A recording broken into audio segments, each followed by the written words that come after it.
Hello everybody, welcome back to SWITCHBACK, another 2DR video. In today's video I'm just going to show you the Lighting Sentry Assassin. So it's going to be the endgame build on the hard difficulty. We're just going to play on the hard difficulty.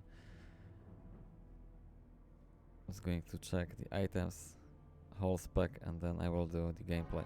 So we're just gonna start with stats. So the stats are really easy to do so because we are actually wearing the Enigma, so we just need to put 55 strength in order to wear it, and then we are getting the rest of the strength for the spirit just from the armor itself.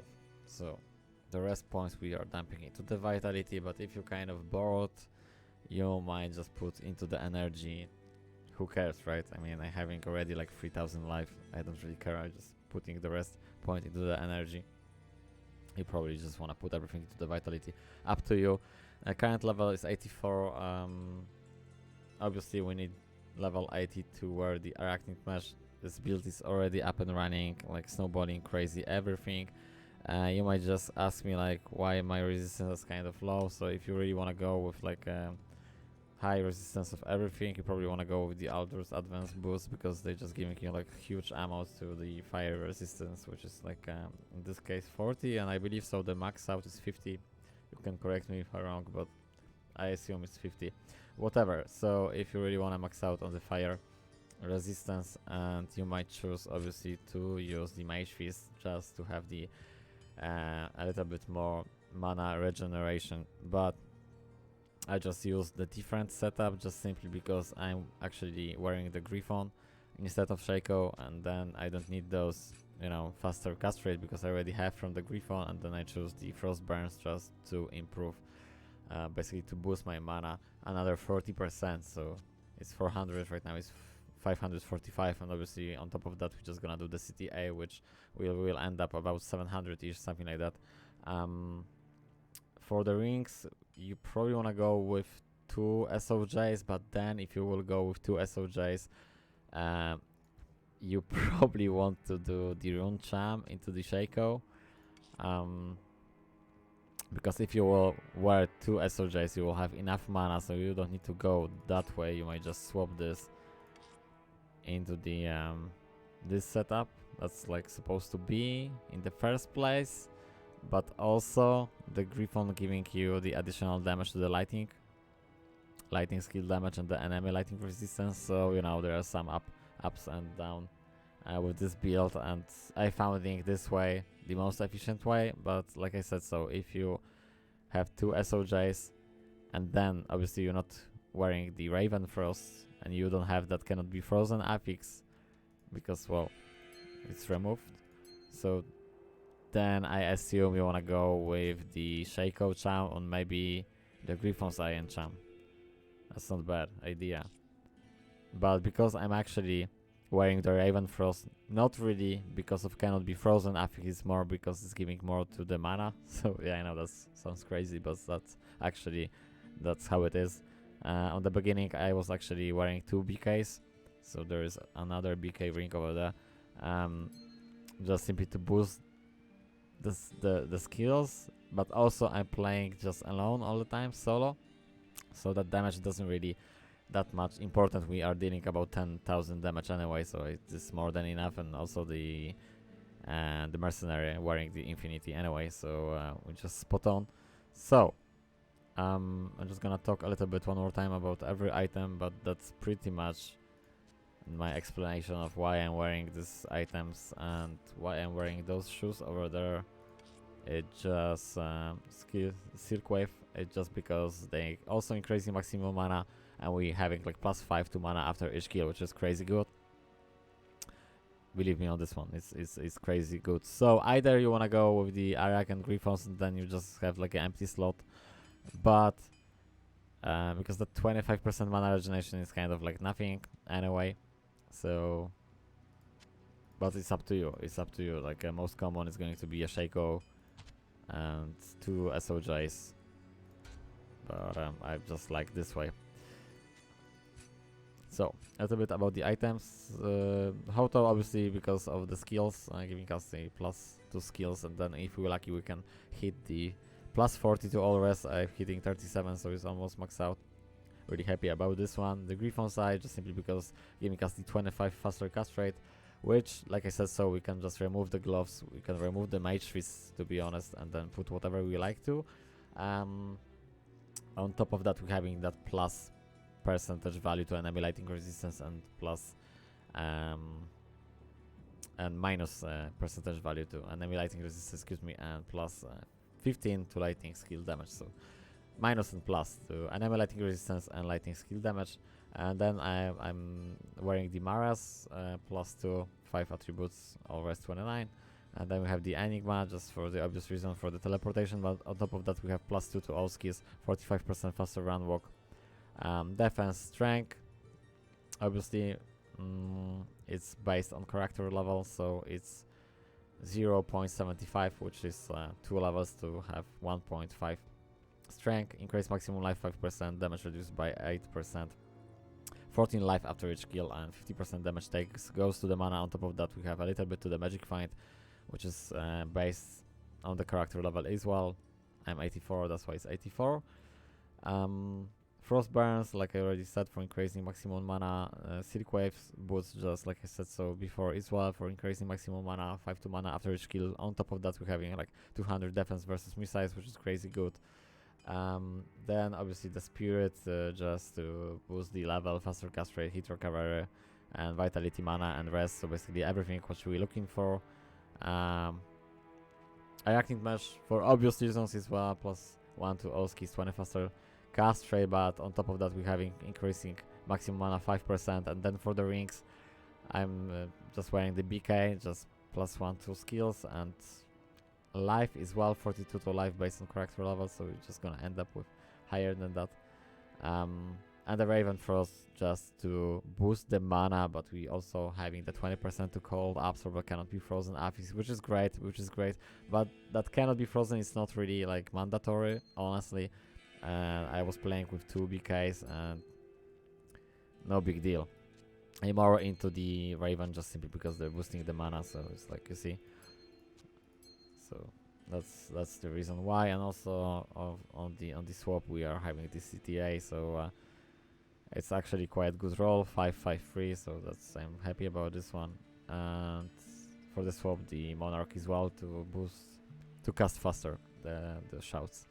And for the charms, we wanna go with the traps, and ideally like another 4 here, and then for the perfect charms something along the lines all rest and life, 22 life all rest. That'd be like great. That'd be like ideally the best.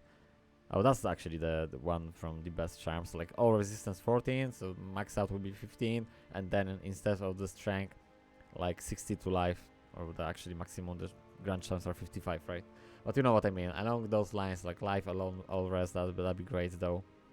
So we wanna combine something like 5 all rest with 20 lifers and just put like everything down there. But also with that being said, I'm maxed out on the resistance, well, despite the fact that the boots, so like I said, so we can swap it. So I max out on the resistance, so I don't really care about this much. If you struggle with the fire, you might just choose to put here the Dwarf Star. If you really want to go with traveling runs, I assume, because there is not really any other like a place you really need that though. Maybe if you will see the council on the 3rd wave fighting before the Bale, maybe that's the reason, but other than that it's alright. So with the chance already set, the traps, that'd be great. And I was mentioned like I already maxed out on the resistance, so I don't know, I mean, just up to you, just put whatever you need, as long as you are going to put max traps charms. So this is about basically the items, charms. Oh, the torch, yeah, the torch is good. 22 all attributes, all rest 13. Also, if you have the Ani, that's great as well. And then you can just carry on with the charms to the traps. Righty, a little bit about the skills and the mercenary, obviously the infinity, treachery, and the just vamp gaze with the Yas jewel, just to be able to be on the maximum increased attack speed. I don't even know what's the breakpoint for the mercenary, but that's how you actually get the max breakpoint for the increased attack speed. With 1 joule here and 45 from the Thresh, and obviously the Thresher is the best, the fastest weapon possible. We might just go with, or you just might go with, I don't know, I have somewhere here, there's not. Just with the Andariel's Visage face, and that will do because the Andy face is giving you 20 as as well. I don't know, I just put it like that, just whatever. Righty, so the skills, that's supposed to be on the beginning, but it's on the end. Well, who cares, right? As long as they are, that's alright. So, the martial arts, nothing. The shadow disciplines, I just go like 1, 1, and 1, 1, and 1. So, the Claw Master, just because we need to put 1 skill here to get to the burst of speed, and the burst of speed obviously a really important skill, just because increasing our attack speed. So when we just pop out the burst of speed, we already maintaining the proper increased attack speed, so our traps basically casting the spells faster, because that's the thing with the Trapsin, you're using just the faster cast rate just to be able to faster teleport and faster cast the traps, but then the traps itself basically needs the increased attack speed amount to attack faster. Righty. So we're having 1 here, 1 to physic hammer, 1 into the cloak of shadows to be able to get the mind blast, and the mind blast is really great skill because using the power of your mind, stun a group of enemies and convert the feeble-minded. So basically they fighting each other, some of them, but this is really a great engaging crowd control skill because we can actually teleport into the like huge pack of monsters, do the mind blast, put the traps, and then after the mind blast is gone, everything is dying and we basically safe and sound. So we can just basically teleport, like I said, into the fight. Players 8 doesn't matter. And the traps you wanna go with 1, 1, 1, 1, 1 on the beginning. So basically, fire blast, shockwave, charge bolt sentry, lighting sentry, and then death sentry. So the order of maxing out those traps is the lightning sentry because that's our main DPS dealer. So we're just going to do this first. Then we're just going to max out the death sentry, just because that's actually improving the damage from the lighting sentry, and obviously the death sentry is the other way, or dealing the damage, so damage dealer, yeah, because of corpse explosion. So anything which we are not able to deal with, basically the corpse are going to explode and kill for us. So trap that shoots lightning at your enemies or explodes nearby corpses, laying waste to more enemies. So that's greatly combined. Obviously you probably know about this, but just saying. So yeah, lighting sentry just to deal the damage for the lighting, and those who are actually having like a huge resistance for the lighting and our mercenary won't be able to, you know, break them down. There's the other way of dealing the damage, which is the death sentry. And then the rest of the traps, actually those two, which is the charge bolt sentry and the shock web, they are actually improving the damage for the lighting sentry. So doesn't matter which one of those two we want to max out the first, charge bolt, and then the last one is going to be a shock web, and the last but not least is the fire blast. But the fire blasts are not giving you any extra edge of DPS output. Basically the fire blast is just simply max out to improve the death sentry attacks. So as you can see, the fire blast +1 shot per 3 levels, so actually we need to dump 3 points here to have maximum, another additional shot from this trap. So that's why you're maxing out the fire blast. And pretty much that's it about the skills, about the stats, about the gear. And right now I'm just gonna do, I don't know, the chaos run because it's nice, fast and easy, right? So I'm just doing some shouts. I've done already like a 20 bay runs just before making this video. Yeah, 20 bail runs with this character, so I just wanna do something else, I guess, just for a sec. And also I just noticed the teleportation skill is bugging with the other traps when I'm using. I don't know why, What I try to say is like that's actually when I'm using, when I teleport, this is swapping into sometimes something different, like trap, and then obviously we're just casting the trap because that's how it is when you set up on the right click button, right? So anyway, it's not like a big deal, but still, it's the thing.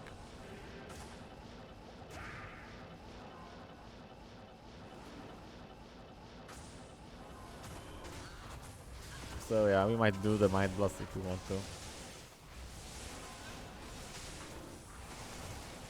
Put one sentry, I mean like a dead sentry, and then everything will be blown away.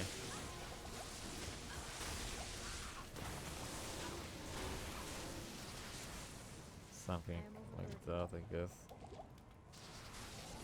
So the build is amazing. Actually, the chaos run was so fast. Oh my god, of this build. Because I was doing the 20 bale runs, but then you need to waste a little bit of time to actually get to the, you know, to the bale, and then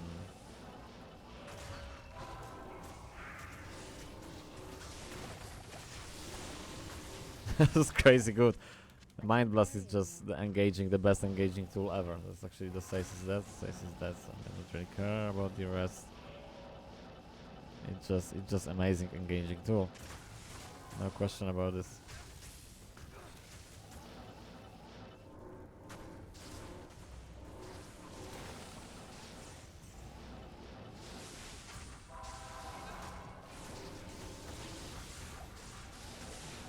Yeah, that's definitely amazing build for any location you wanna farm, so as you can see.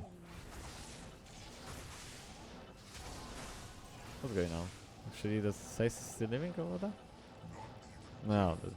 Okay, I know, I get it, because when they are mind binded, the actually game already think like everything is dead, but which is not. So that's why the reason the Diablo is already pop out and the monster is still living. Okay, whatever. Orma, yay! So yeah, that was it, guys. So thank you very much, guys, for watching. See you guys in the next video. Take care and bye for now.